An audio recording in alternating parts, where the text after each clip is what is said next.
Hello and welcome to At the 55, your home for OUA football. Me and Tom are back on the mics breaking down the first round of OUA playoff action. We were calling it the quarterfinals, and then I'm not a math guy, but I was like, is it really the quarterfinals if there's only three games? Put that to bed because we had, well, all -1 as far as excellent games. But you know what? It's playoff action. We're seeing a lot of good stuff. We'll get to all that. Our players of the week, a little bit of USports look around the country of who we might be expecting when we get into those national semifinals in Vanier Cup, but not before I say those words. Tom, how the heck you doing, my friend? All those words, I look forward to them every single week before we get this thing going. I'm doing well, my man. I'm now starting to get into the spot where, because we don't have as many OUA games, I can start really branching out and really start taking in all the other action from around the league. And my God, do we have an outstanding brand of football in just Canada?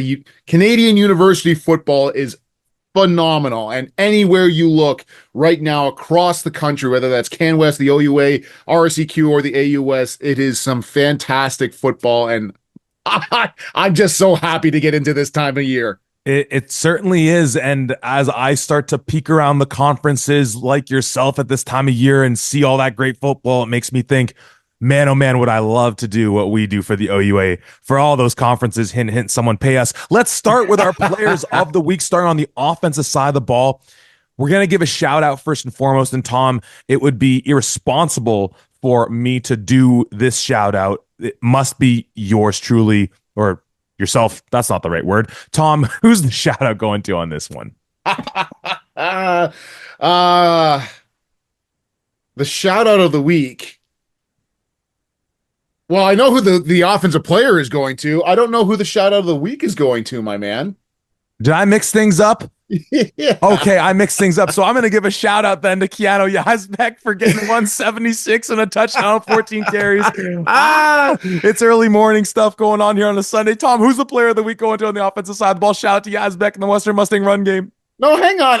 I had Keanu Yazbek getting the offensive Joey player of the Zorn, week. dude. Joey Zorn put the team on his back. Everyone was injured. Everyone missed Oh out that goodness! game. Gracious. Of course it's Joey Zorn. He gets our shout out of the week. We had a little bit of a kerfuffle there. Joey Zorn, 20 attempts, 157 yards, no majors once again in this game. I don't know what Windsor has against this man scoring, but he really puts the team on his back, including in the first half alone, he has 94 yards on the ground. So he does some outstanding work. But of course, the offensive player of the game, you have to look at this Western offense. And as good as they are, as good as the passing game is, Keanu Yazbek is playing his very best football he ever has been.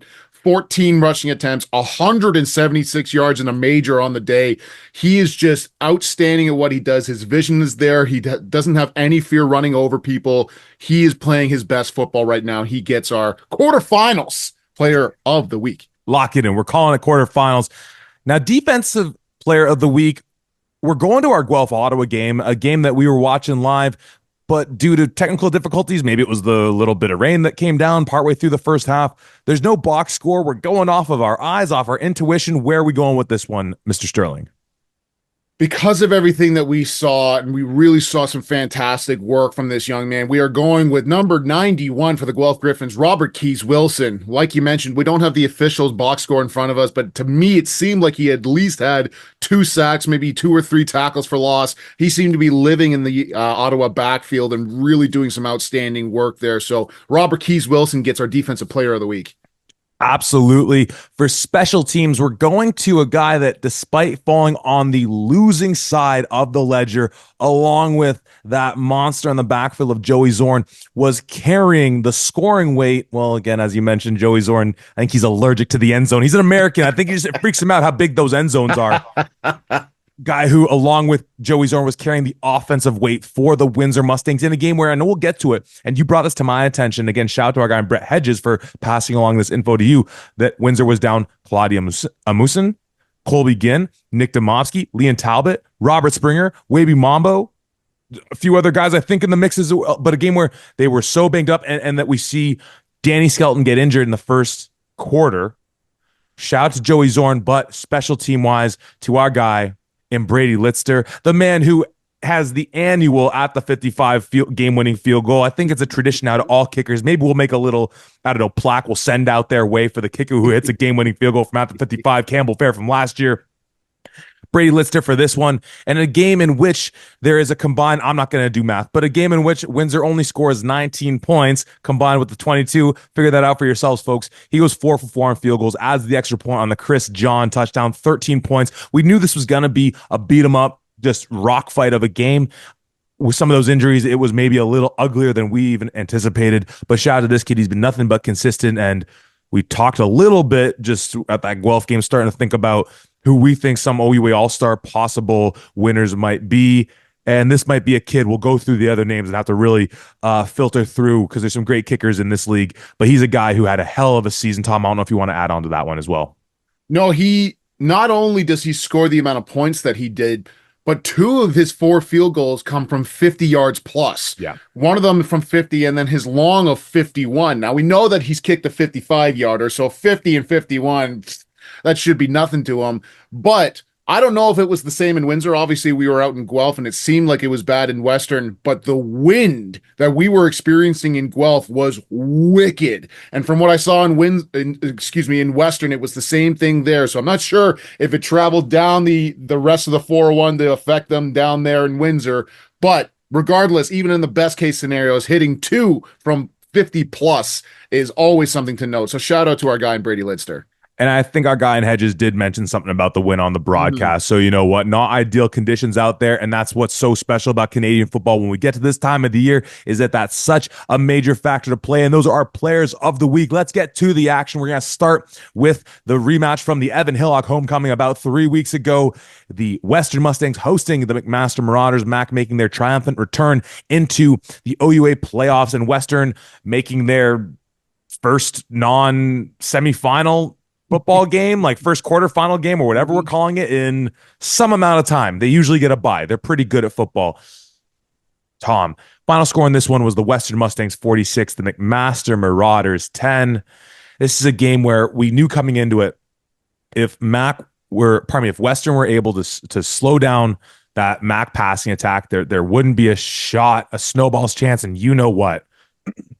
And they're matched up against the team where we sing the praises of so many aspects of them, and none more than, and seemingly none more than how effective that passing defense is. Second in the province, I think second in the country to limiting passing yards in the air, the Ottawa GGs.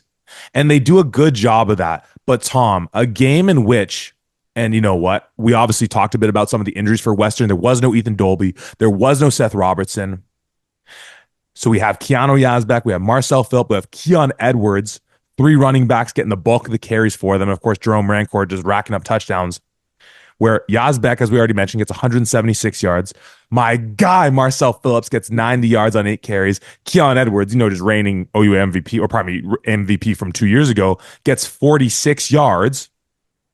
I highlight that 46 from Keon Edwards, because it's one more than Mac rushed in this game with 45. And I'll pass you over the mic. I mean, again, it's a situation where they're playing from behind. Western's offense was doing its thing. They were looking really efficient. The field goal early on from the McMaster Marauders comes off of a fumble for Western to give them prime field goal positioning. And as we talk about, when you're playing from behind, you're going to have to throw the ball. And Keegan attempts it 42 times. I'll let you go through those numbers. But man, oh man, that's like the score itself is one thing, but that number really screams off the page. Tom, it wasn't that pretty, and it got ugly pretty quick. What were your impressions of this one? Yeah, it doesn't really surprise me about the rushing stat, because as bad as that is, when you look at the box score here, most of that is coming from Keegan Hall because he's taking off and running after he has something. Outside of Keegan Hall, there's only 5 rushing attempts against Western. 5 attempts. So of course they're only going to have so many yards. And I say 5 attempts without Keegan Hall's contribution to that rushing attack. Mac rushes for 11 yards. So even better there. Anyways, when you look at this, of course, let's not kid ourselves. Micah Duchesne and everything that run game has been doing over the past couple of weeks has been impressive. And it's been nice to see Mac coming back with something of a rushing attack. But everybody everybody who follows any kind of OUA football knew that if Mac had any chance to beat Western, it was going to come through the air. It was going to come through Keegan Hall in the passing attack.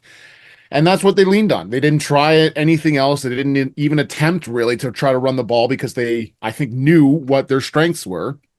And that's why you have Keegan Hall throwing the ball 42 times in this game, 20 more than Evan Hillock does. So this is just the nature of the beast when it comes to Mac and how they're doing things. It was really nice to see Nicholas Adair come back into this game. He had been banged up and injured through the remainder of the last part of the regular season.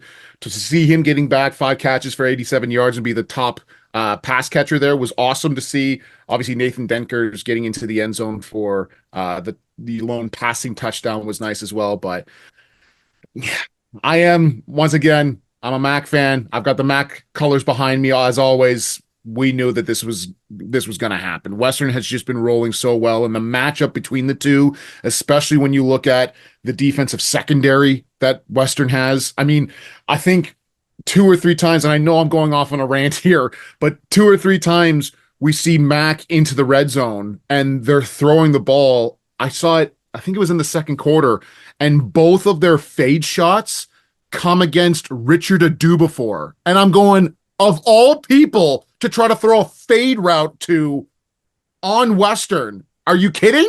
The dude is 6'11", just standing up straight, let alone his arms. Anyways, a little bit frustrating from that standpoint, but this was always going to be the case. Western has just been dominating.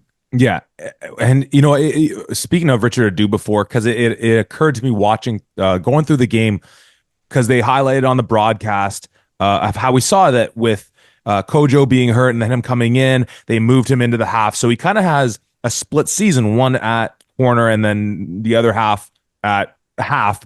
Sorry that I'm using the same words to describe two different things, but playing two different positions. And I was thinking to myself, please don't let anyone like let's not let this screw up something where it's like, well, where do we give him like an all-star nod? Like, do we put him like don't like make it complicated, and maybe you just have to say 5 DB positions if you have to, and put him up there at the top amongst all the other great DBs. Because I was thinking about it, where it's like, well, where are they going to give him his all-star nod, which he rightly deserves, first team and some U Sport nods as well as an all Canadian. Is it half? Is it cornerback? And again, whatever you decide, the folks who decide that, it's not us, unfortunately, because, we don't know what we're talking about, which is sometimes true. Let's not complicate it. Give this man all the awards he deserves because he's been playing outstanding football. You mentioned how, yes, like the numbers jump off the page, as I said, but as you alluded to, just clearly how Mac was going to say, like, look, we're going to have to sling it downfield if we're going to have any chance in this one. And that's clearly what they did. And the numbers reflect that. And the 34 yards for Keegan Hall, he averages about 25, which is what made it's so interesting when I think it was somewhere in the first half. I think it's a second and long, whatever it might have been. And Western brings in, they have our guy in Jackson Finley in at safety, but they bring in Tommy Silcox, London zone, young kid there, I think in his first year, where they bring Finley down to the box. And we know what a sure tackler he is, as seemingly as a spy on Keegan Hall. And you know what? They drop back a deep shell behind that, and they're probably playing man underneath, whatever it is, rushing the, maybe it was 3 playing 4. And what would you have? And as you'd have it, Keegan ends up scrambling out, and there's Finley to go make the play, which was just so bonkers to me. Because again, I'm like, yeah, we've seen Hall make some plays. We've talked about, going back to that York game, how when he can extend plays sort of laterally out, escaping the pocket, keeping his eyes downfield, that maybe that's what Western was saying. Hey, let's not let this guy, really get more time than he needs. I thought that was such an interesting adjustment for them to make, where it's like, you didn't have to do that, Western. You really didn't. You would have been fine just being like, let's just play our defense. But for them to show that wrinkle and say, no, we're not going to let you get anything. Obviously, he gets those 34 on the ground. To me was really special. Now, again, I'm going to go back to Mac's offense, Tom, because, we talk about what, Micah Duchesne, we've seen some positive things. We expected, or not expected, as the season started and progressed, Braden Kelly's that number one guy. Mm-hmm. And we obviously have, our guy, Noah Amaral, young kid out there, but much like some of these other kind of smaller running back, swing back kind of guys, like your Liam Talbots, uh, kind of in the Charles Asselin mold, just super explosive Caleb Sargent a little bit, where just the like lightning quick. Those are two major gaps for them to be missing in not just how they can use their run game, but can use their running backs effectively. And this isn't to throw shade at Micah Duchesne. Everett Reed gets a carry. I don't remember on what that was. Maybe it was on a jet. Brandon Ward is a name I'm not even familiar with, having watched Mac this year. So you pair those guys up with a young offensive line that again is so you take those bruises, you take those scars, and you wear them with pride, and you say this is all learning for us next year and the year after that, the year after that. You have the fact that you have a new OC in the mix, you have these young running backs there. I think there's a lot of reason, and as well with the possibility of Keegan Hall returning and some of those young receivers he has, that we saw a lot of positives in that passing game. Keegan being one of the best in the country, seeing young guy in Jackson Taylor, Jackson Cooling doing his thing, James Priestner. You talked about Nicholas Adair, the year he had, Everett Reed, all the special things. You know what? We kind of thought that, as you said, we kind of saw this coming. You made the playoffs. Great job by you. I think there is so much reason to think that this offense coming into next year could be so sharp. And we'll talk about their defense in a bit because there's some older guys on that side of the ball, but that is an aspect that I think there should be a lot of positivity from the MAC contingency when you look at the years guys are in, the experience they've gained, and some of the players that weren't playing in this one. Yeah, absolutely. When you look at all of the potential for the guys who can come back on this offense, Keegan Hall being chief among them, absolutely there's going to be a lot of positivity around here. But if nothing else, I hope that this year really drives home the fact to the McMaster coaching staff. And I know Coach Potasic and the rest of that staff are really they're smart. They know football, and I'm sure they'll see this themselves as well.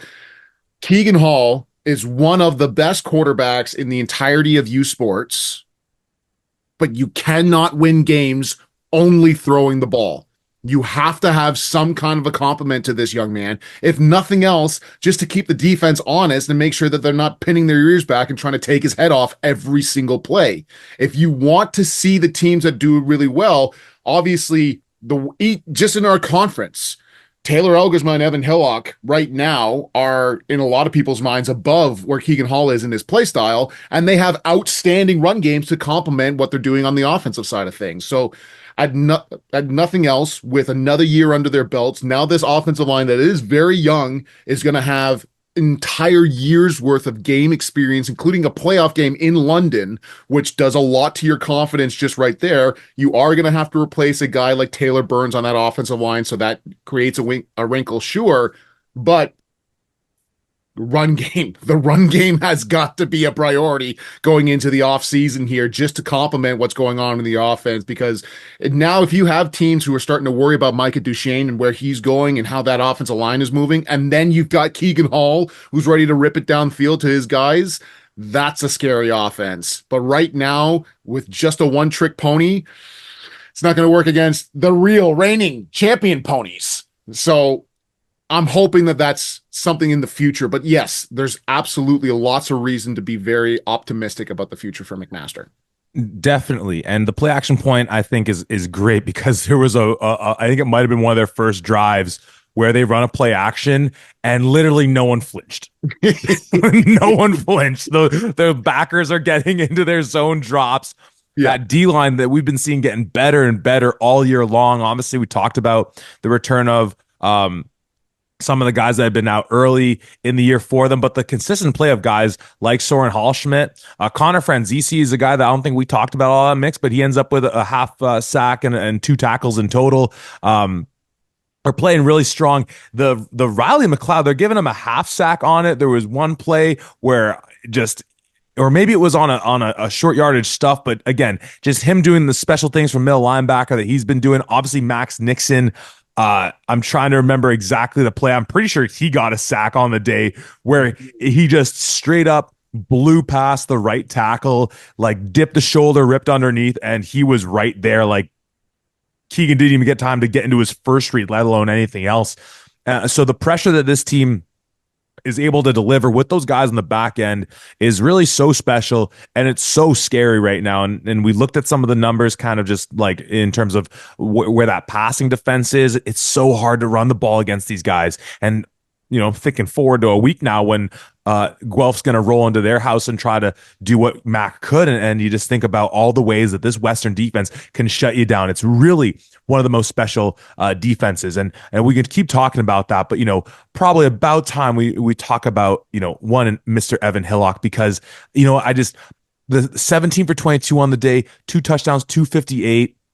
He makes a few nice plays with his feet, actually, which is something that you and I have been talking about for a while now, that he's like kind of in the same way that Keegan is, he has some ability with his feet and not just the way that Taylor Elgersma or that, Marshall McCray or a Bood can just really just get on their horse and make you miss, but his ability to maneuver himself in the pocket and recognize, oh, shoot, they're in this coverage right now. That read's not going to be there. I'm not going to waste my time. I'm going to get going. The level of smarts he brings to the table and the comfortability he has in that system, now having played in there for I guess what, 4 years now, like 3.5, 4 years. It's remarkable. And just like, it's so picture perfect. I love watching their games on when it's on the on demand, because I'll just go back and I'm just trying to study like how they drew these things up, the way they're using their H-back systems. And honestly, I think we might have mistaken. I wanted to bring this up as far as shout outs on the offensive side of the ball, because one, Craig Coleman and Sandro Perini are able to find their way into the end zone, the H-backs. So I want to give another offensive of the week shout out to one Jackson Yonkis coaching up those H-backs. My God, you get two of your H-backs into the end zone, you deserve a shout out. And it's all off of, as you were saying, because when those H-backs slice across the formation, you have to be ready to play downhill and thinking that guy's, whether it's Coleman, whether it's Perini, is going to kick out that backside end. They're going into their zone away from that, and they're just going to get downhill, because they certainly bust off some major plays just doing that. So when all of a sudden that guy's just slipping right past that defensive end and Evans just finding them in the flats, and these big boys are getting downhill with a head of steam, it's so scary. And it goes into that thing that, as you mentioned, in what Mac is lacking that Western has, their offense, their defense, it's all so special right now, Tom. Again, this is why sometimes we don't talk about them enough, because it's just going to be us gushing about how amazing they run their stuff. The single greatest thing that you can ever see an offense do is throw a touchdown pass to an offensive lineman. Short of that, fullbacks getting touchdowns in the passing game fires us up so damn much. When I saw Coleman and Perini get touchdown passes, oh, I was smiling from ear to ear and celebrating hard, because they do all of the hard work of that an offensive lineman does, kicking out ends or leading up the gaps, but still get a little bit of an opportunity to get out into the passing game as well, and they capitalized on it. Both of them with a single catch, 24 yards for Coleman, 21 yards for Perini, and getting into the end zone, which was an awesome thing to see. But yes, going back to what you were saying earlier, we oftentimes, I specifically, and I think through that you as well, we don't talk about how Evan is able to escape the pocket and how deceptively fast he is. The amount of times that we've seen him escape the pocket, keep his eyes downfield, and then just straight up beat a defensive end to the sideline so that he can get up the field. That's his bread and butter play, and everybody, I think, misjudges how fast he can be. But when he really takes off and runs, he's fantastic. And then once again, 17 for 22, 258 yards and 2 touchdown passes is nothing to sneeze at as well. I mean, when you have so many amazing players on this Western offense, Evan does a phenomenal job of getting everybody into play here. Obviously, his 2 touchdown passes both come to fullbacks here. And while, yes, you can absolutely say that's a part of the game plan that the offensive coordinator would be calling in, and the way that he does things and the way that he gets his guys involved, and the fact that he has zero issue with, hey, you know what? I'd love to rip this for 400 yards, and I certainly have the capabilities to do so. Let me just go find my guy in Mohsen Jamal and Dasani McIntosh and everybody else in there, and we can really get things done. But also, I've got 2 of the best running backs behind me in Keon Edwards, and certainly one of the best in Keanu Yazbek. I have no problem giving the ball to them and letting them do their thing as well. So we're very, very high on this Western offense. But like you said, and like we said before, it's the same stuff. It's the same things that we're really excited about. They just do the same stuff against everybody. So to hear us gush about them for like 10 weeks straight, I don't know how many people could really listen to that. It's the same stuff, but again, like when you really watch it, the wrinkles they'll put in when all of a sudden it's our guy Braden Masseri bombering in from the field side to cut off a defensive end, and then that H back leading through the gap. Then all of a sudden it's the H back kicking out and Masseri leading through the gap, and all these variations where it's like fundamentally they run like 5 plays, but they're able to make so many just tinkers and little adjustments where it's hard to key into, okay, this guy's coming in this way, that's the key for no, oh no, now he's like, it's and again, shout out to offensive coordinator and Gayton Richard, and just literally it's an orchestra. It's the, you see, okay, when you gotta be a little more attention over here than everyone doing their part, and a guy who could be winning OUA MVPs and heck Crichtons if he just were playing a system where it's like you're going to throw these deep shots. And we certainly see him have those games where he does that. For him to have the humility, perhaps, and the just whatever, the gumption, the championship, like stuff of champions, which Evan Hillock is obviously from not only his time with Western, but his time throughout high school as well, where it's just, again, why this kid is so amazing at what he does, and just recognizing how it goes beyond the stats as well. And, obviously we've looked at Keon Edwards and how his numbers have come down a little bit since that MVP season. I think in part and parcel, he's taking on that leadership role as well, of recognizing that the things he can do beyond just the carries that make himself better. One of the plays that I think they credit it as a pass completion, because McIntosh goes in front of Hillock and he just pitches it to him, is just a pretty straightforward jet sweep look, and it's Keon Edwards in the backfield leading the parade to whichever side it was running to. And so this guy, who's again someone who you could just say, let's give him the ball 20 to 30 times a game, he'll get those yards, he'll get those touchdowns, he can be winning an MVP, but of recognizing, oh, now you need me to block, now you need me to come out, and we need to get Keanu Yazbek in there to mix it up a little bit, let's get Dolby going. It's just it's beautiful football what they do. And it's again, we got Guelph rolling into Western next week, so it's a scary prospect. Well, we'll get to that in a moment to come. Tom, obviously we'll do our end of the year breakdowns of the teams like we did last year, our exit meetings, and we'll get some more time to talk about McMaster. But obviously, with this being the moment where we say, adieu, we say goodnight, we say, thanks for the memories, and we'll see you next year.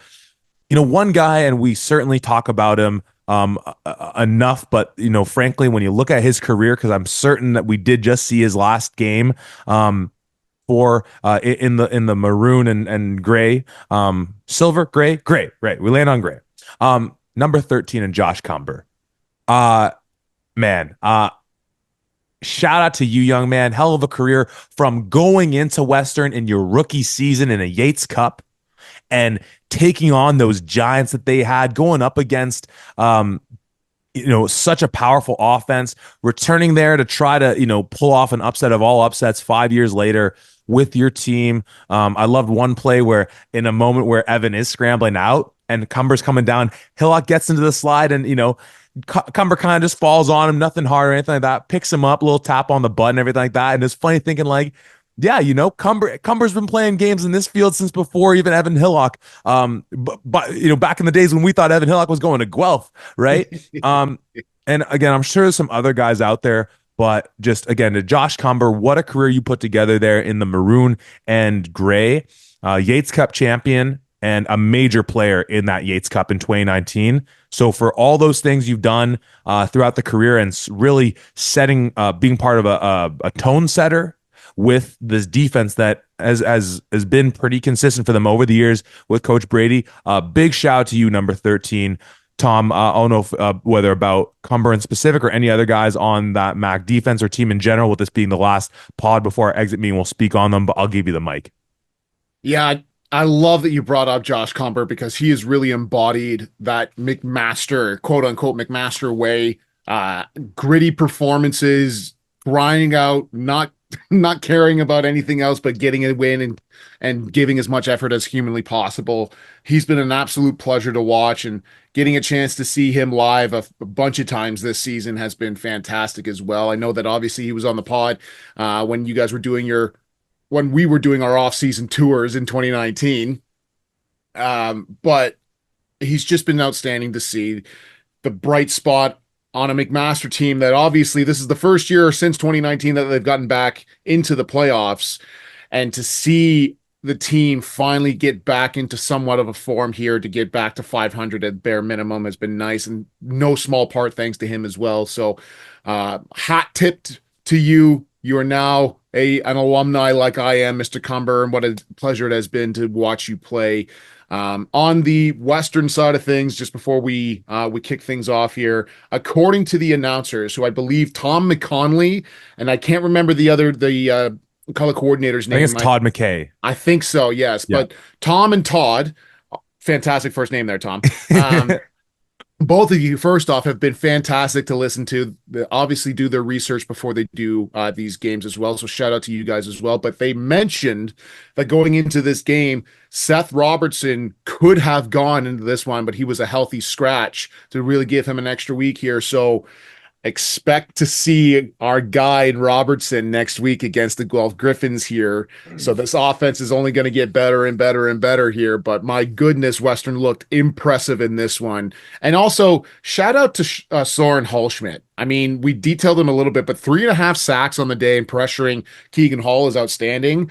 And also, that Riley McLeod half sack is crap, because I thought that was going to be a safety, and that's all Riley McLeod when he tackled him. Nobody else helps him there. Maybe there's a guy close. Oh, you get a half sack for just being close to the sack? That's all Riley McLeod. So he at least should have one full sack there, but he played an outstanding game as well.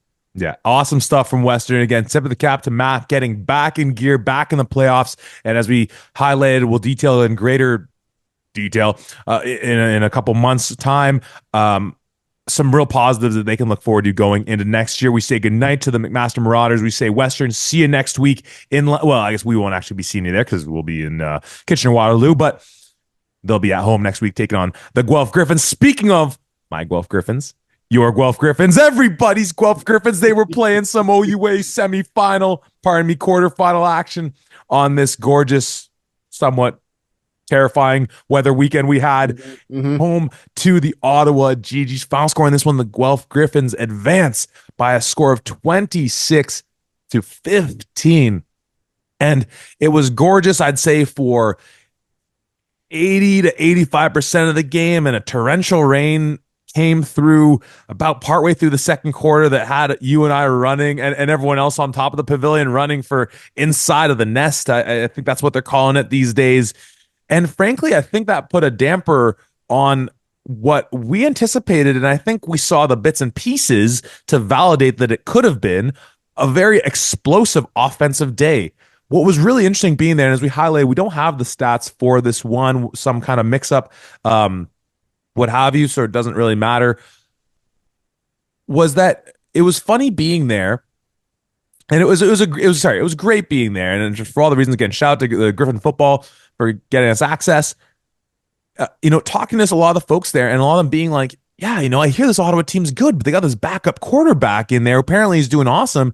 And you and I getting to say, number one, listen to our podcast and you'll know about that. Number two, Josh Jansen, it's, much like we talked about with Elijah Barnes, in saying at a certain point, it's like, this isn't a backup quarterback anymore. But, but there's a certain definitional truth to that. Well, if he was behind another quarterback and now he's in, he was a backup quarterback. Sure. Okay, Mr. Dictionary, put your books away. These guys are legit certified OUA starting quarterbacks. And then no more so with Jansen, because we saw him carry the weight for this team last year, where they were seemingly just in the woods trying to figure out what they're going to do after Miracle goes down. Lacandro didn't work out. They go to him. Oh, you know what? We have someone. They go back to Miracle this year. Doesn't work out. Oh, guess what? Josh Jansen's still really good. And we don't have the numbers, but man, oh man, even in some bad weather, we'll start with the Ottawa side of things offensively, were they making plays, moving the ball downfield. And we just talked about how good that Western offense is, and especially moving the ball in the air. Man, oh man. There were times where I'm thinking about that matchup, Guelph with Western, looking at this game and being like, obviously Jansen's no slouch and he has some great weapons he gets it to, but I'm like, man, okay, we got to study this tape, Guelph. We got to figure out how we can cut down on some of these chunk plays, because he was cooking, he was connecting with his guys, and it was a really, on a day where weather certainly was a factor. We'll talk about Guelph in a moment, offensively and all things. Really nice day for Josh Jansen, that Ottawa GG offense. Yeah, it certainly was funny talking to a lot of the people who were at the game, like you mentioned. And once again, shout out Griffin Football. I know you already said it, but I want to give a shout out as well. They are outstanding and they are the best at what they do. Billy Brown and Sarah Garrett, in particular, you are fantastic at what you do. And thank you so much for always making this Guelph experience anytime we go to watch a game an impressive one. But when you look at everything here, and we were talking to a lot of the folks there, they're going, "Hey, like, should we be nervous here? Like, we're kind of struggling." And we're like, "No, Ottawa is a good team. They haven't really shown it on their in their record, and even their record. They finished 4-4 in the season here, but they should have been way better than that. If Josh Jansen is starting the entire time there, I think it's a different story. But we're looking at them being like, technically, he is a backup quarterback, but he ain't a backup quarterback. Josh Jansen is the real deal. He is very, very good at what he does. And so when you see what he's doing down the field and when he's connecting with his guys, we're going, oh damn, oh wow, oh holy crap, what a catch there. And so you and I, and like you mentioned, like you bring it up every time, and I've done the same thing. Your Guelph Griffins, my Guelph Griffins, everybody's Guelph Griffins. Guelph Griffins. I typically, as best I can, try to stay unbiased and just enjoy the game wherever I am. I get a little bit, whatever with McMaster games, but I try my very best. This one, I'm all in. I was all in on Guelph. I was looking for them to do something here. It was incredible. What an atmosphere. But the thing that I want to give a shout out to, and absolutely, I want to talk more about the Ottawa offense in particular for sure. But Guelph's defense was able to get to him and sack him a few times here. Obviously, we detailed Robert Keys Wilson. I believe Curtis Woodmansey and Josh Campbell get one or two between the two of them in there as well. A couple of those sacks are coverage sacks. And when you and I are talking about this, once again, highlighting the fact that this is the exact same defense, same personnel on defense that was given up like 500 yards passing to Taylor Elgersma and 7 touchdowns, and was given up like 400 yards rushing against Windsor just last year, to now completely flip the script. And now you're sacking quarterbacks because of a coverage sacks and how well the defensive secondary is now playing and how improved they are. My goodness, was that nice to see. And certainly Josh Jansen was still able to do his thing. We obviously, like you said, we don't have the numbers. I wouldn't be surprised if he's in 200 or 300 in passing yards.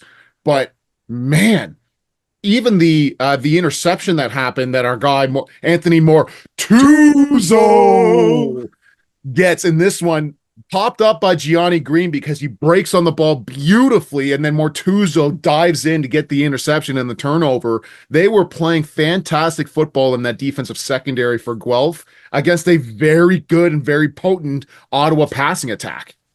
Most certainly. And yeah, that pass rush was looking really good. It was funny when we were talking to some people. It's tough with Guelph's defense to really always keep tabs on just who's where and doing what, because as you brought up early on the season, they rotate so many guys in that all of a sudden there becomes those moments where you're like, wait a minute, wait, he's making plays. And like we've seen games where like Nathaniel Slaughter's having some really good games. Obviously, Kyle Simon Guerin's been a really nice player for this team, both in the secondary, but also as a returner.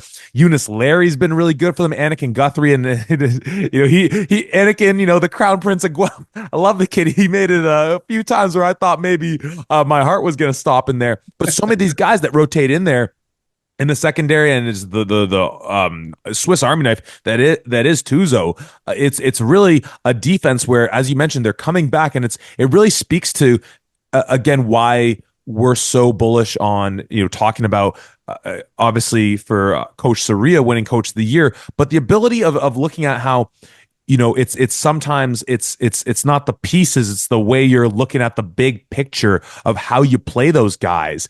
And obviously we know Guelph does a fantastic job recruiting.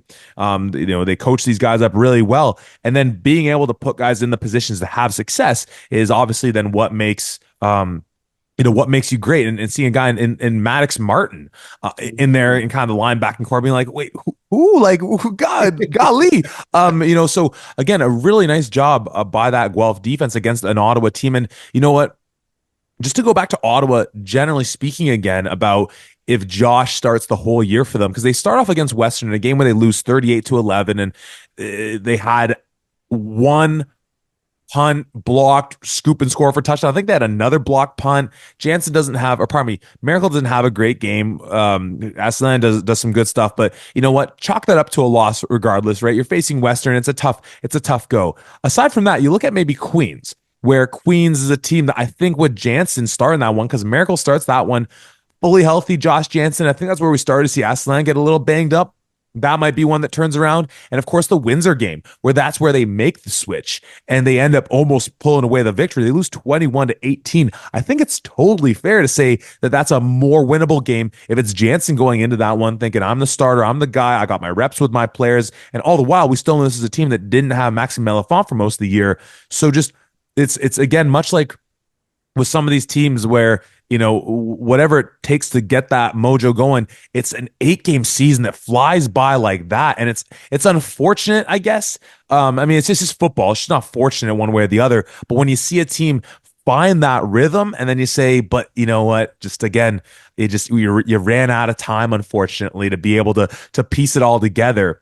Much like we could say about even Guelph, where it's like they got that rhythm from having a lot of these guys working together last year, which made, again, with some other changes, makes us now a really ferocious team.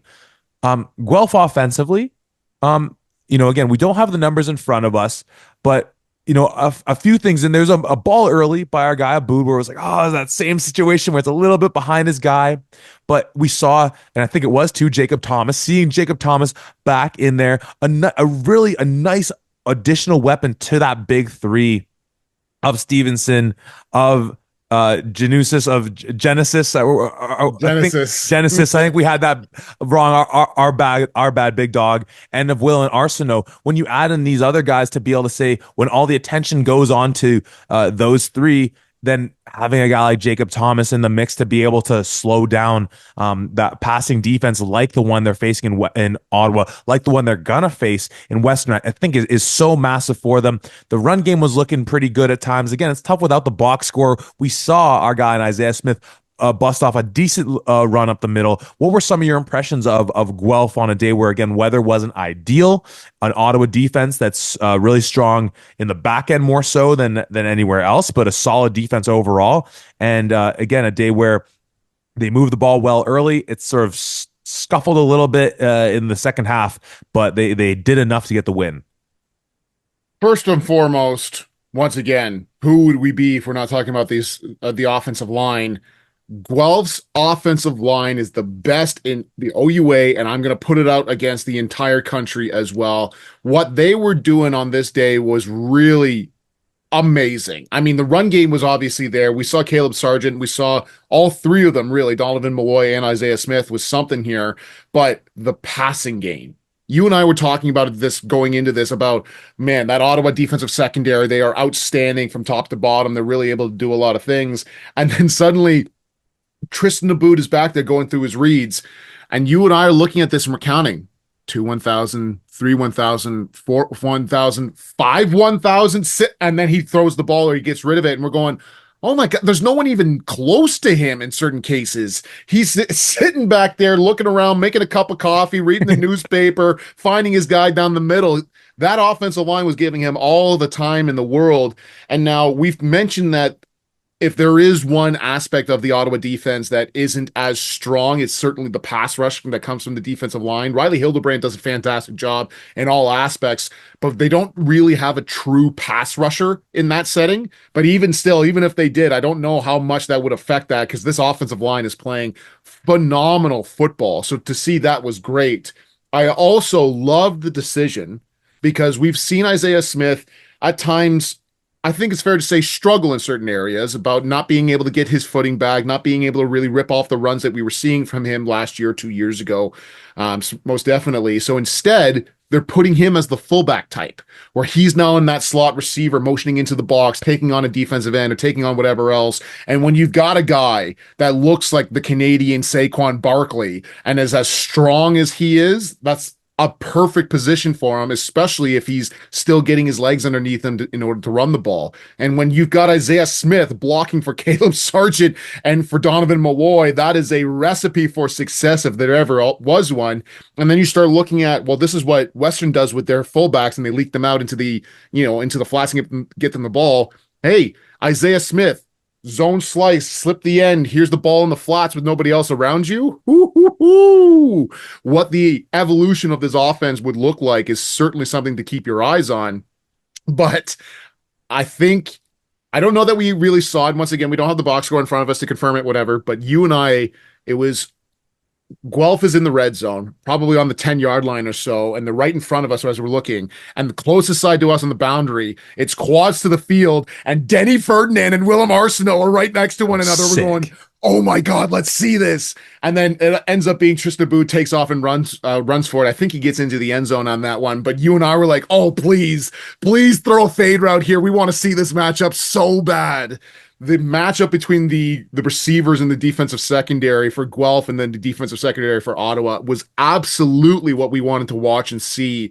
And for the most part, Guelph really did their thing. I love what I saw from Kane Stevenson, Genesis, excuse me. I don't think we really saw him in the deep passing game. He got a couple of receiver screens. We didn't see that as much as I thought that we would, but an overall solid outing from the Griffin offense.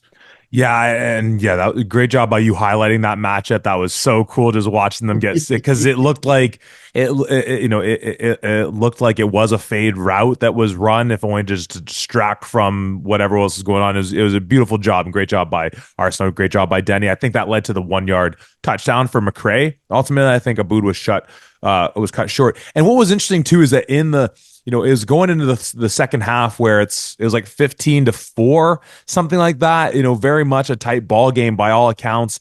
And I just look to you and I say, uh, thank goodness that Guelph has the win for the fourth quarter because it was still howling even once the rain set up. But what's so fascinating, and again, neither of us being quarterbacks, but you look at a situation where, as you said, Guelph not necessarily executing on some of those deep balls, but there was one in the fourth where a booty has the time, as you highlighted, all the time in the world back there, and there comes big number 5 streaking down the middle, and Willem Arsenault. I think it was Arsenault. Maybe it was Genesis. I think it was Arsenault, and the ball just, I guess, gets carried a little bit too much into the wind, where it's just, man, wind's just a son of a gun in football, man. Whether it's at your back or whether you're going into it one way or the other, how it's gonna mess around with that touch is gonna be something else. In that fourth quarter, because that second half flew by, you know, and there's a lot of back and forth and a couple muff plays here and there on a punt or two, and it's like there's moments where it's like, okay, we can catch our breath, and then oh, I'm holding my breath again, and so on and so forth. Just a great demonstration of looking beyond the record of this Ottawa team. And frankly, I haven't gone back to rewatch the game, but on what was ultimately, I think, Ottawa's last drive or second last drive, because the final drive was the one that ended in the Kyle Simon Guerin interception to seal the deal. But a play where I don't know who the receiver was streaking down the far side of the field, nor do I remember. Maybe it was Johnny Green, maybe it was Simon Guerin in defense on him.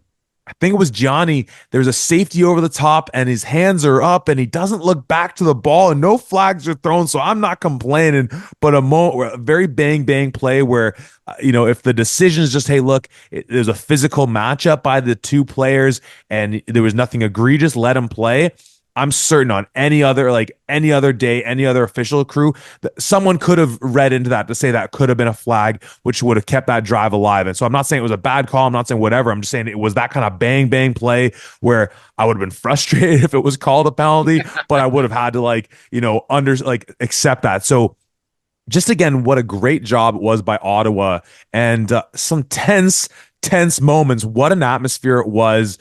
The hill was empty, but darn near filled up in the stands in the pavilion, and a great atmosphere and for Guelph on the day. And yeah, again, without the stats, it's hard to do too much more analysis on it. So a game where Guelph, they did what they had to be able to get the win. Caleb Sargent again running the ball. I'm guessing he probably made the most on the ground in terms of yards. He had a big gain of 35. But other than that, just get the job done. On to Western, and for Ottawa, we'll talk about them in the breakdown in the offseason. But hell of a year by them, and I hope they, depending on who's in that quarterback room, they know now, like, Jansen's the guy. Yeah, 100%. When you look at the production that Josh Jansen has had with this offense, he's got to be the guy. And I know that he's an out west kid. He played CJFL. I think he still has at least 2 more years under his belt for these Ottawa GGs, which is a very scary thought for everybody else to look at and say, "Oh my goodness, we might have to deal with this guy for a couple of years." But I think for the Ottawa GGs, when you're looking at this, you're very high on, hey, this is what we got going into this next year. Well, we'll have to do a real breakdown to see just who is going to be leaving off from that defense. I don't know 100% off the top of my head. I know that they are going to be losing some guys there, but to have Josh Jansen back, that's going to be a massive play for this. And the other thing you and I have talked about a little bit, we've mentioned this a few times, but I'll bring it up again. The CFL in previous years has said, okay, because of the pandemic, you are allowed to defer your draft year. You can do defer to the last year or whatever else, just to give that kind of fairness because some guys lost a year of football during the pandemic. Well, this year is the first year that they're saying, no, there's no more deferring. You have your draft year. And so we have like 700 or 800 people who are going to be draft eligible in a draft that's only going to have, 70 to 80 people in there. But for the folks who are fans of USports, like you and I are, this is a fantastic opportunity to see a lot of people who are in their fourth year come back for a fifth year across the board and to really see a surgence of fantastic play, especially from the quarterback position, I believe, as well. So from that standpoint, especially from the guys at on the Ottawa side of things, I think you should be very happy and very pleased with what your GGs have done this year. Certainly coming off of the beginning of this season into the last part, massive improvements on both sides of the ball, something to be really proud of. For the Guelph Griffins, I believe Caleb Sargent has 2 touchdowns on the day just himself. Going through some of the recaps here, I believe that's what is mentioned here. Marshall McCray having another one as well. So a lot of their touchdowns coming on the ground. Tristan Aboud, like we mentioned, we saw a little bit of what we saw from him in the first part of the season where balls are behind his receivers a little bit. He did obviously connect with his guys more than he didn't, but still something to watch for. But man, I don't think that we've properly detailed how crazy the wind was. I mean, people kicking into it. Ben Lane has a monster of a leg. I think he kicks like a 30 or maybe 35-yard field goal or something like that. And it does go through, but the power that he put into this, it probably would have been good from 50 or 55. Why not? But it barely gets through the upright and then just dies and immediately goes down. The wind was so wicked, so maybe that affects some of the passes that are here. And like you mentioned, even when you have the wind at your back, the touch can be difficult. And the biggest part of the difficulty is that you don't practice with the wind. A lot of the times that you're out there, you might have some really windy practices or whatever, and that opportunity, but that's like once in a while. So it's not like you can get used to the touch that's needed, and it's not the same amount of wind that's coming through. So it's just a very difficult atmosphere for both teams to go into. But shout out to the Guelph Griffins. They were able to get their thing done. In large part, I'm really just doubling down again on that offensive line, being able to run the ball effectively, power runs, and just move bodies out there. So this was an impressive Guelph victory. It was close a little bit at the very end there. It took a Kyle Simon Guerin interception to really seal the deal when you and I were on the field on the sidelines once again going, why is this always getting close when we're on the sidelines? Yeah, I guess we're a bit of a jinx for them. And yeah, man, that's Canadian football when we get into November. And why it's so impactful for teams that are going to have success, and not to harp back on McMaster, but then looking at the clubs that we're left with, where it's like, all right, shoot, like that passing game's going to get a little bit limited. Lean on those guys up front and lean on that run game, and where you can just put the ball in your guy's belly and make them work there. So again, why Guelph with his well-rounded offense is in a good position to be able to make some noise. But as are the other teams that are still alive in this playoff in this playoff bracket. So we'll move on to some of those games. Again, to the Ottawa GGs, we say salute to you. Great job on the season. We'll talk to you soon in the exit meeting for the year. And for Guelph, hey man, we know a little something about going into Western and picking up big wins. We've also lost in some big games at Western too in a couple of Yates Cups since that last big one. But hey, just lean on those positive memories. Let's head to the end of the 401. Little town called Wind City, under the shadow of the Golden Arches, the blue collar, the gold swagger of the Don. Coach JP Cercelli, his Windsor Lancers were hosting the Queens Golden Gales, taking their talents all the way from Richardson Stadium in Kingston, Ontario. Word is they didn't crash the bus into the facility at Windsor. So player of the week goes to the bus driver. Really, comeback player of the year there. Um, and they're heading back to Laurier next week. So I mean, you know what? Hopefully, hopefully they figured that part out. Weird story. Anyhow, Queens picks up the last minute win here from Win City. Final score 22-19 for the Golden Gales, prevailing in a game in which the only score in the fourth is 10 points for the Gales. And of course, that's what flips it from a 19-12 to a 22-19 finale. This game was what we expected in terms of the sort of beat 'em up, rough 'em up affair, ground game on both sides of the ball, but perhaps a little more so because we contrasted it with what we expected for Ottawa and Guelph, that Ottawa Guelph would be this very pretty game with, spread offenses and getting the ball downfield. And this would be one with the double tights. And we actually saw a lot of double tight in the Ottawa Guelph game, but double tights, a lot of fullbacks coming in and just pounding the rock. And we did see that, but with the injuries in this one, and you were able to, we detailed it a little bit, but you were able to get the details from the legendary broadcaster out of the Windsor area in Brett Hedges. This was a game that, man, oh man, in a playoff game, like where some of these guys who were on the cusp were clearly too banged up to even to make it work. This was a game where that injury list was like running long for these squads. So going into this game, you detailed this at the very beginning of the podcast, but just to go back to this, and when you talk about key players for Windsor, offensively and defensively, 6 guys who were not dressed in this game: Liam Talbot, Wegby Mumbo, Colby Ginn, Nick Domofsky, Robert Springer, and Claudia Mooson. If I asked you the 6 most important players on the offensive and defensive side of the ball for Windsor, I think at least 4 or 5 of those guys are on this list right here. And so to not have them going into this, and then not only that, but halfway through the first quarter, Danny Skelton gets sacked by Van Wisher, takes a helmet right to the back, and is out for the rest of the game. And so now you're like, oh my goodness, we've got Corson Roy in here, and thank goodness for all of the quarterback carousel, because he actually has some game experience that he can kind of lean on. But even with that, in the rest of the game, he goes 6 for 16 for 50 yards. So not exactly a great showing on the passing attack. And once again, thank the Lord for Windsor and mine's Lord and Savior and Joey Zorn. We read off the numbers, but 20 attempts for 157 yards, including 94 yards in just the first half, because in the first half passing, collectively, Windsor was 18 yards in the first half.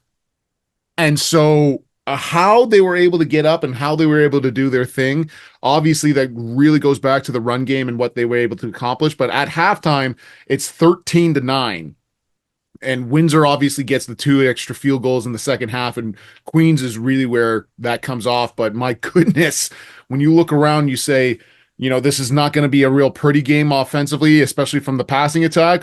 That, like, with an exclamation mark, that is what's turned out to be true, but in large part because of all of the injuries that we just mentioned. Totally. And even a major quarterback injury on the other side of the ball too. But you mentioned, we talked about Joey Zorn. We talked about the lack of the passing game going. And again, you look at those injuries, no Colby Ginn. We knew Nick Domofsky wasn't in there. And then it's going to Corson Roy when Skelton comes out.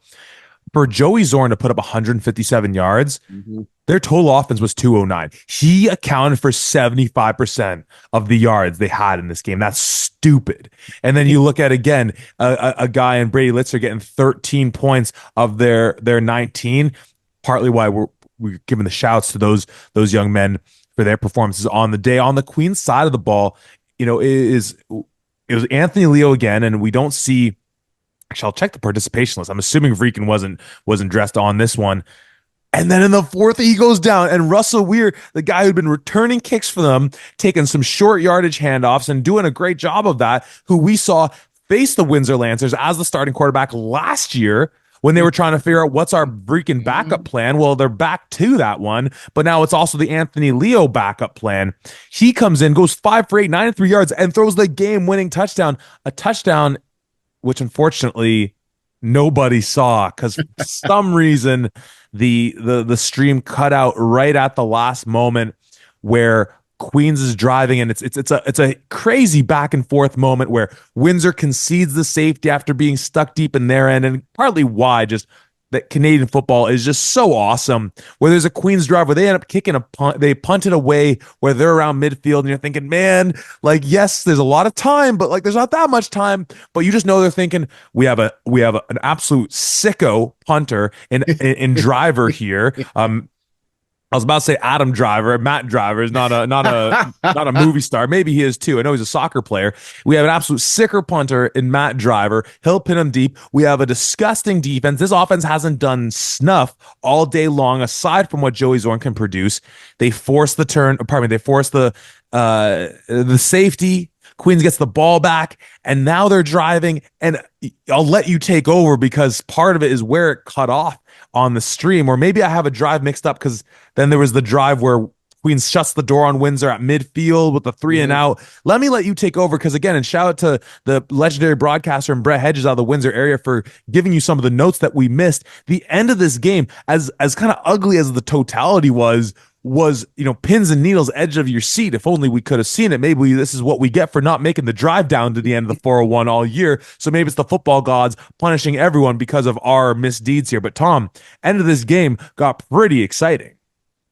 So I believe the stream cuts out right around the 2 minute mark or so, maybe a little bit after that. But the crazy thing is that when you look at everything that happens here, Queens gets the ball with 2 minutes 27 seconds left. They have to then punt. Windsor gets the ball with 1 minute 40 left, and then Queens takes it with a minute left to go. So there's a back and forth that happens in between there. Thankfully for the Queens faithful, when Windsor gets the ball, they go immediate 2 and out and have to punt it back. But if they get any kind of movement there, that's another opportunity for this game to be over. Not only to mention, but before I believe the stream cuts out, when we're looking at things, I mean, Jason Rashotzi has an opportunity to get an interception. And then Ethan John has an interception literally bounce off of his hands and go to the dirt as well. So a couple of opportunities for Windsor to ice this one. But Queens gets the ball back with a minute left to go. Russell Weir has been struggling to complete balls for sure, but he goes incomplete to Logan Walton. He goes incomplete to Nathan Falcone. It's 3rd and 10, and he finds Matt Camillo for a 27-yard gain. And then suddenly he finds Matteo Tuccioti. He finds Matteo Tuccioti, and he gets a few more yards there. And you're starting to see Queens really get some momentum going. And then Devin Verisuk comes in with the sack on Russell Weir, brings them back to the Windsor 45-yard line. Russell Weir steps back to the pass, looks to take off. It looks like he's about to rush for a massive one, and then Jason Rashotzi with a shoestring tackle to get this young man down. Rashotzi had a fantastic game in this one. His numbers stats may not blow off the page, but he was all over the field getting key sacks, breaking things up in key areas. He was fantastic. And then 3rd and 12. You love a 3rd and 12, right?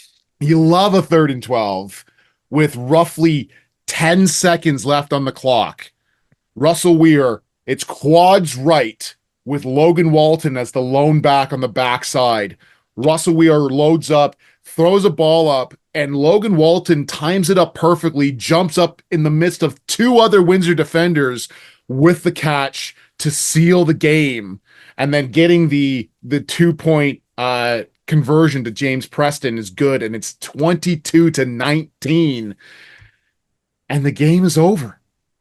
And that's how this insane game ends. But even before then, and you folks can see it on the stream, you and I were talking about it a little bit, there's an opportunity. I believe it's roughly right before Queens gets the ball at 2 minutes 27. I think it was like 2 minutes 40 or something along those lines. And Windsor is driving. And it's 2nd and 7, and you give the ball off to Joey Zorn, who's been doing his thing, and they mark him a yard short. And it's 3rd and 1.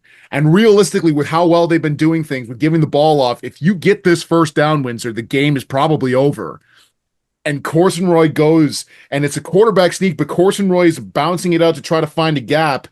And I don't know for sure, but I think it was my guy in Justin Pace comes up with the stop, force the turnover on Downs, and give Queens the life that it needs in order to try to come back and do and complete this amazing comeback. So unfortunately, we were robbed of it. As far as I can tell from talking with Brett Hedges, it seems like it was something on the OUA TV side of things rather than them at the actual stream itself. There's a real possibility, according to him and according to talking to some of the producers with Windsor, that the OUA TV stream might have crashed because of the amount of people that were watching it, which that it's a bit of a double-edged sword there because while yes, you want to make sure that you can handle as much as possible, the fact that there are so many people who tuned in to watch this is a fantastic thing as well. But regardless, what an exciting finish that unfortunately we were robbed of seeing on the stream. I mean, are you telling me that there was more people watching this game, and maybe there were than are that watched the Yates Cups? And those, you know what I mean? Like, I hear you. it is what it is. Tom, it was Van Wishart and Jared Seaway combining for the tackle to stop Carson Roy. And I'm not going to question offensive coordinators, but I think back to the game against Laurier from Windsor about 2-3 weeks ago, and they have like a 3rd and 4, like a much larger gap to pick up the first down, and they go out of shotgun and they hand it off to Joey Zorn and they get stuffed. But I just remember thinking to myself, you gave it to your guy's hand when it was winning time. And again, a 3rd and 1 Canadian football, it's like you tip your cap to Queens. Like that's where the credit goes in that situation. 3rd and 1, you should be executing on those all the time. Every O-line coach at run game coordinator always talks about it in Canadian football. You have that extra yard. You have to be able to get at least a yard in every play. There's a part of me though that thinks, man, how do you not just give it to Zorn? Mm-hmm. You need a yard to keep this drive going. But again, like we shouldn't even be talking about it because it was such a big play by Queens and shutting the door there.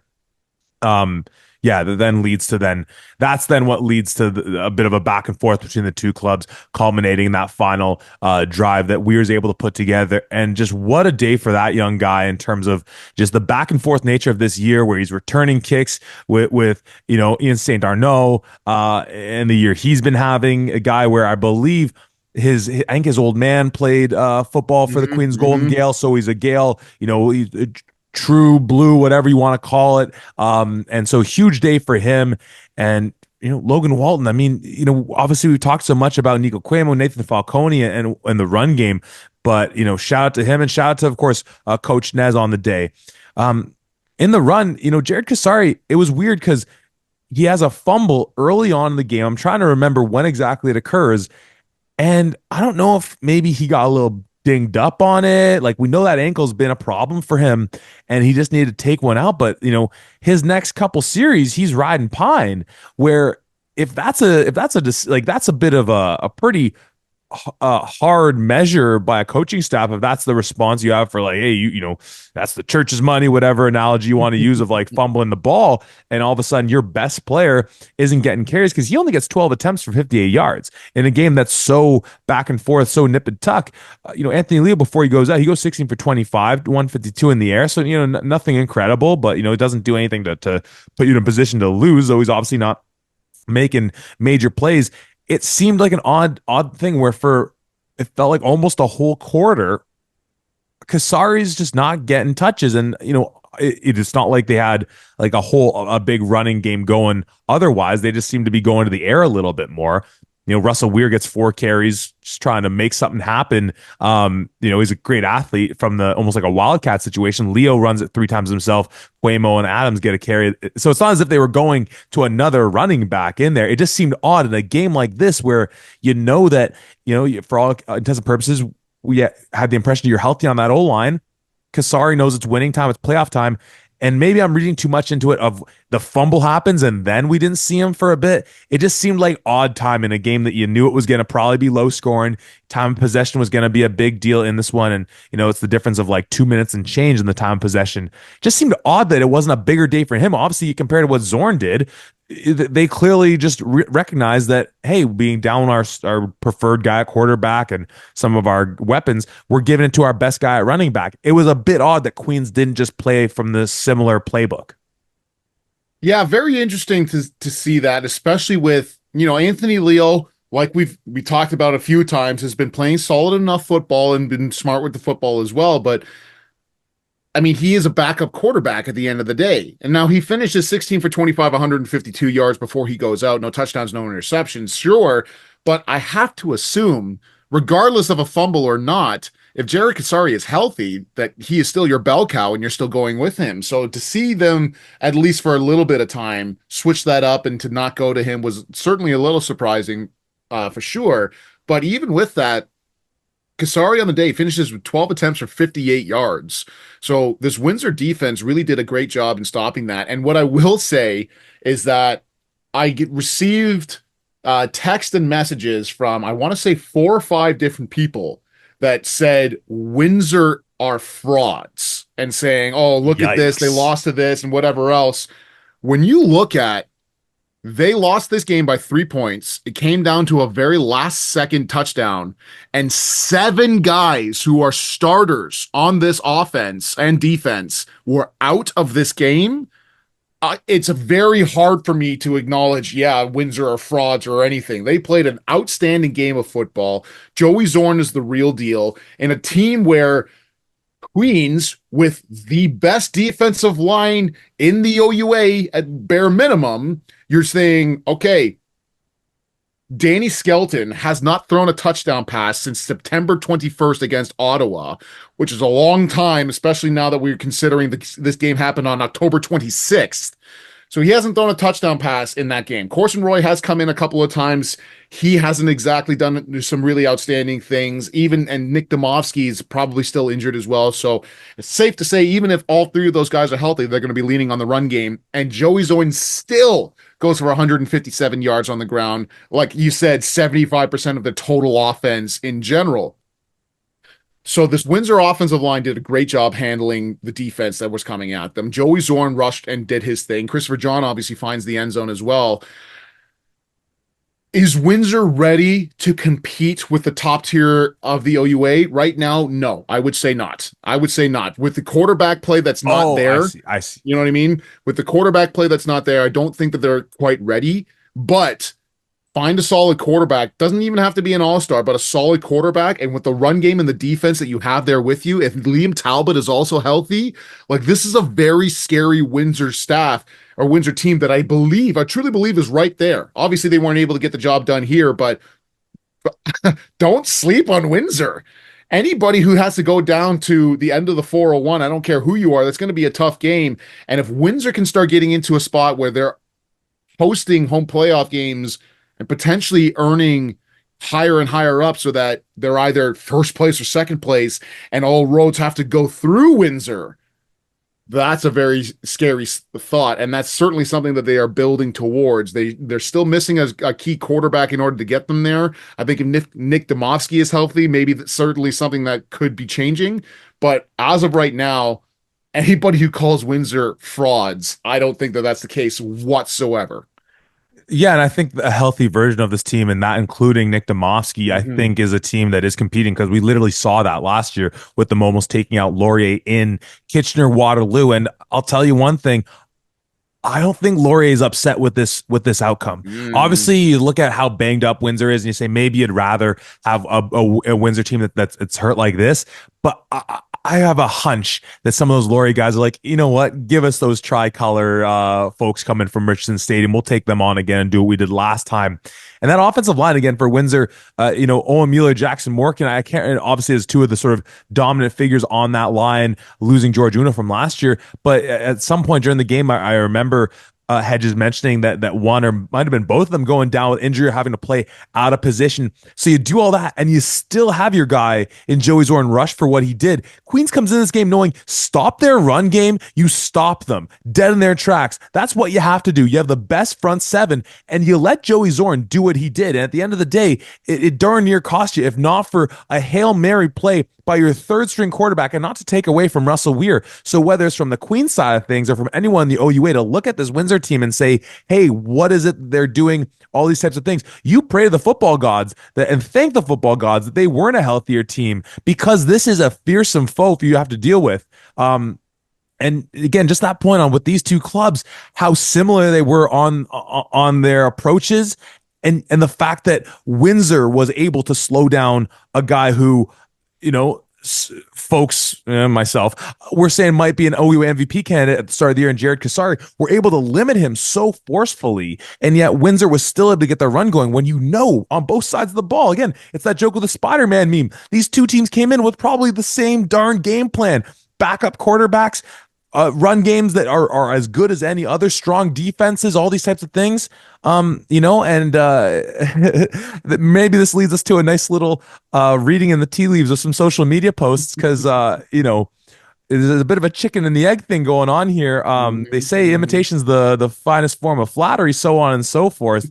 Which team here, Tom, do you think does it better, the hard nosed defense and the hard running game? Because I mean, we have one head coach in Steve Snyder with an interesting social media post, perhaps taking a shot at Windsor of copying them, or I don't know what to make of that. You shared that with me and Dakota last night. I still don't know what to make of that. These teams are very similar, and both with their roots tracing back to Western, which is no surprise there. But don't sleep on Windsor. Queens, good job by you. And yeah, an interesting post game post by the head coach there.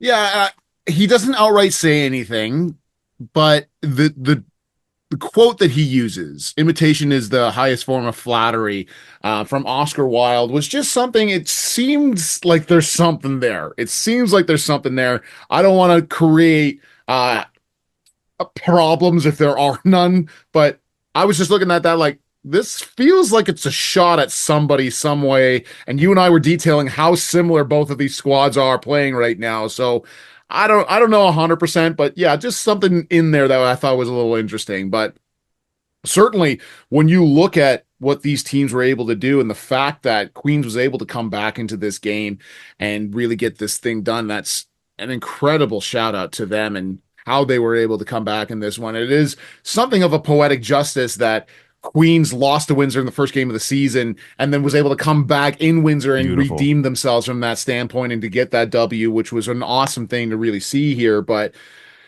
my goodness, when you look at this game, this was exactly what we thought it would be in a lot of ways, and was still so awesome to be able to watch and see.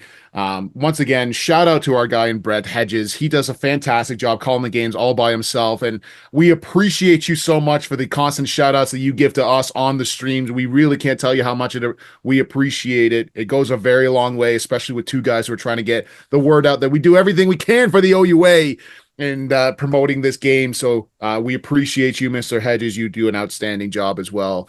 I love to see the Queens offensive line get healthy here. Jazz Cairo was back in. Nicholas Henney was doing some great things as well in that side of things.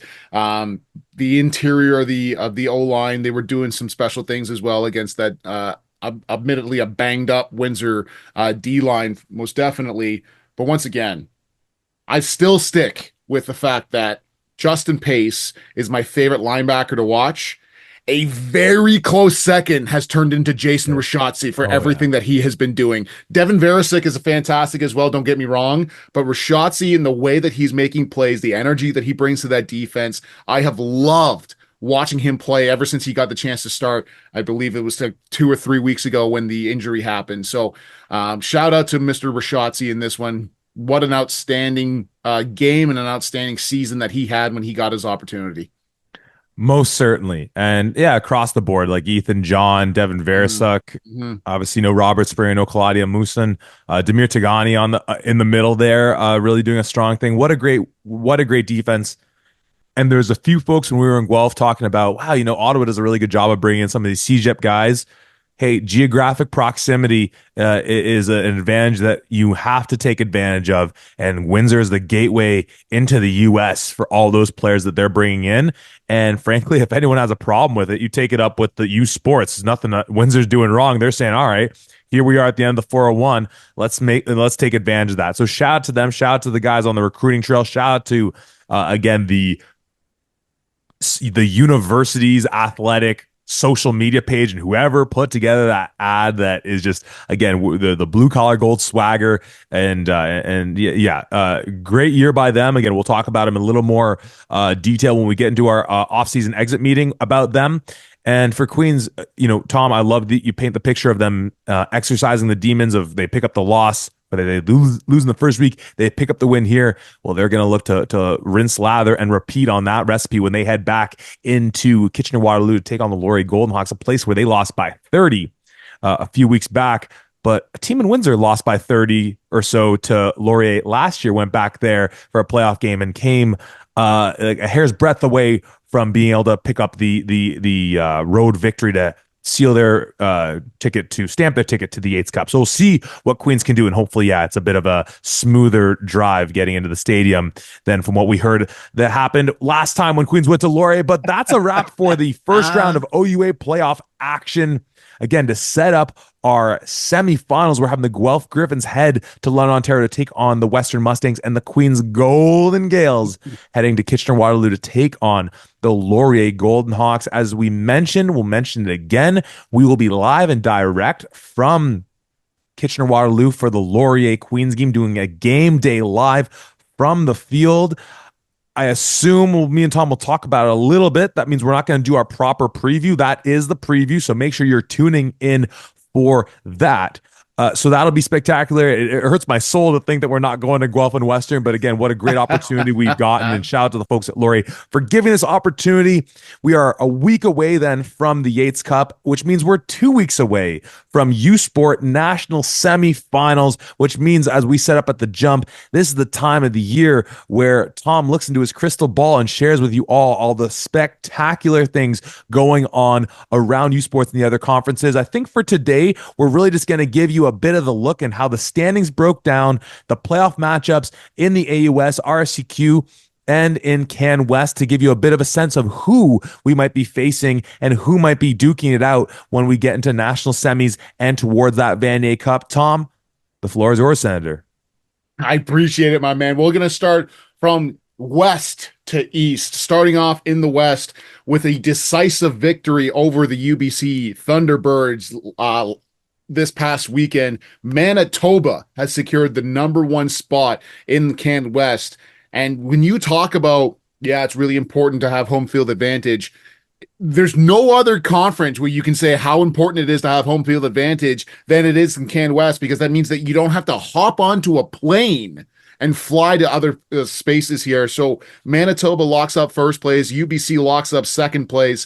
Manitoba will host the Regina Rams in the Canada West semifinal, and the Saskatchewan Huskies will travel to UBC for their semifinal as well. I've loved to see everything from Manitoba and UBC in particular. When you talk about Jackson Tuchinski, quarterback for Manitoba, and Garrett Rooker, quarterback for UBC, all of the outstanding capabilities that both these young men have, they're almost outshined by the running games. Isaiah Knight for UBC has been having an outstanding game. I believe he's averaging about 125 rushing yards per game each and every single time going into this, which is outstanding. And Braden Stubbs, running back for Manitoba, has just set a new Manitoba Bison's record, 14 rushing touchdowns in a single regular season outing. So outstanding job by Manitoba in a year where their head coach, Brian Dolby, has announced that he's retiring at the end of the year. So the Bisons pushing through into this one. It means a little bit more to them in this setting here.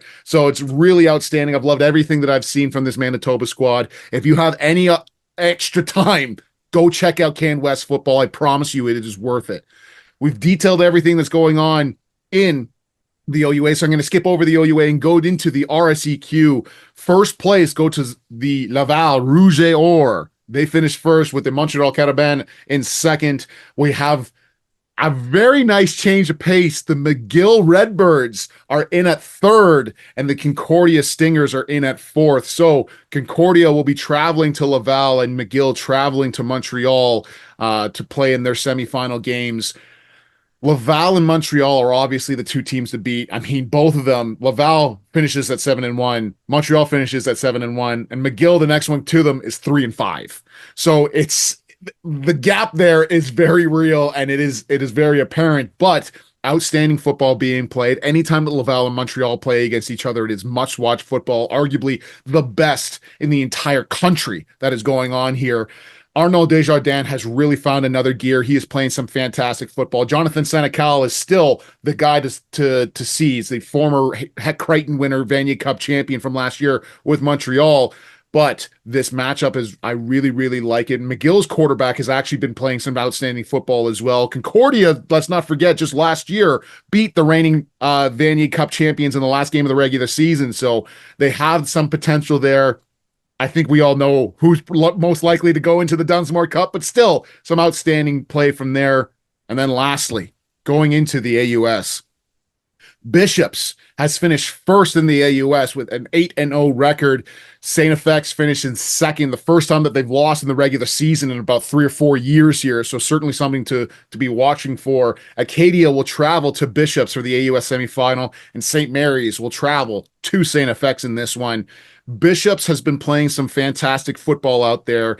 Their quarterback, Olivier Burnett, I believe, has been playing great as well, doing some really special things. But don't sleep on St. FX. They may have lost the 2 games in the regular season. One of those had to go to double overtime against Bishops here. So if everything shakes out how we think it should, the Loney Bowl should be hosting with Bishops and St. FX, which should be another fantastic game. St. Mary's has been coming on at just the right moment as well. Acadia, previously when they played against Bishops, lost like 70-0, and then most recently was 38-28. So slowly but surely getting better and better. My point here, there's no bad game in these USports playoffs across the country. You can find outstanding action all over the place. We will be detailing this more and more as the times go on, with obviously less and less games happening across the league so that we can actually dive into this. But just small little sample sizes of what's going on in the rest of the USports and who we're thinking is going to be coming out into those conference championships and then potentially moving on. Tom, outstanding job by you. That's that C to C action that we've been just dying to try and get off the ground for a few years now. Again, someone pay us, and we'll finally be able to have the time to be able to do that thorough analysis week to week. The name I'm seeing on the stats here for Bishops is one Quiron as that quarterback. Thank you. You know what I love so much, and how you're breaking that down, because I'm always playing catch up to the analysis that you're bringing, is that I'm looking around these leagues, and so you finish off with the AUS with Bishops there at 8-0 and St. FX at 5-3, and it's a St. FX team that still has our guy in Silas Fagnon at quarterback, and it's just like, wow, for so long you'd think if you have the quarterback, you're there, you're great. And obviously, as you mentioned, Acadia has done some good stuff in recent years as well, and St. Mary's is no slouch. So really looking like a positive step forward for that league. And the name that I was so happy in doing a little bit of analysis and looking at Can West football, at least still seeing him do his thing, rushing the ball for the Huskies, is our guy Riker Frank, running the ball in green. So again, it's so great seeing some of these names year in, year out. Awesome job by you setting it up. As we said, though our preview pod will take the form unless we decide to do a little extra for you, which hey, you deserve it, folks. But we'll see. No host, nothing.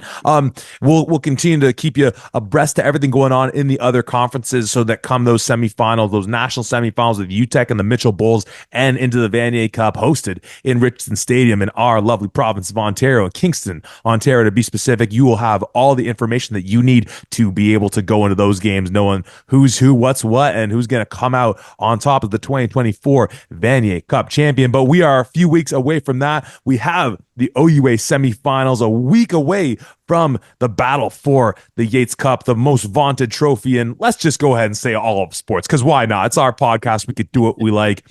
Tom, great job by you. Final thoughts on the week of OUA action that has now come and gone.